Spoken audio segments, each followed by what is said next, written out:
కంటి చూపుతో సతమతమవుతున్న వారికి ఆశ్రయం కలిగించేందుకు ఎల్వి ప్రసాద్ కంటి హాస్పిటల్ ముందుకు వచ్చింది.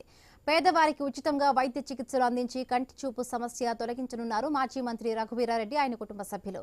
శ్రీ సత్యసాయి జిల్లా మడకశిర మండలం నీలకంఠాపురంలో నవంబర్ 3న కంటి హాస్పిటల్ ప్రారంభోత్సవం జరగనుంది. ఇప్పటివరకు ఎల్వి ప్రసాద్ సంస్థ ఆధ్వర్యంలో 24 కేంద్రాలు ఉన్నాయి. ఈ హాస్పిటల్తో 25వ కేంద్రం ఏర్పాటు కానున్నట్లుగా రఘువీరారెడ్డి తెలిపారు. కంటి చూపు సమస్య పరిష్కరించే దిశగా హాస్పిటల్ సేవలు అందించనున్నట్టుగా పేర్కొన్నారు.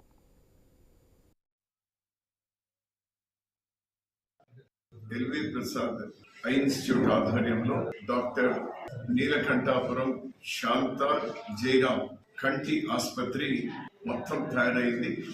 3వ తేదీ ఈ ప్రాపర్టీ ఇవన్నీ కూడా ఎల్వి ప్రసాద్ వారికి హ్యాండ్ ఓవర్ చేయడం జరుగుతుంది.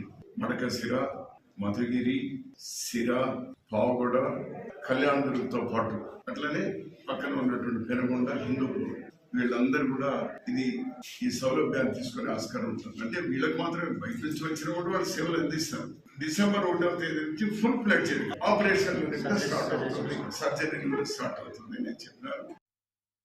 ఎల్వి ప్రసాద్ 3 రాష్ట్రాల్లో ఉంది. ఆంధ్ర, తెలంగాణ, ఒడిశాలో ఉంది, మేజర్ కర్ణాటకలో ఉంది. ఇది 25వ గ్రామీణ నేత్ర వైద్య కేంద్రం. ఈ కేంద్రం యొక్క ముఖ్య ఉద్దేశం అంటే ఇది 5 లక్షల జనాభాకి, చుట్టుపక్కల నీలకంఠాపురం ఉన్న 5 lakhs to 1 million పాపులేషన్కి కంటి సమస్యతో పాటు ఎవరు బాధపడకుండా ఉద్దేశంతో ఇక్కడ అందరూ యూటిలైజ్ చేసుకోవాలని చెప్పి స్థాపించబడారు.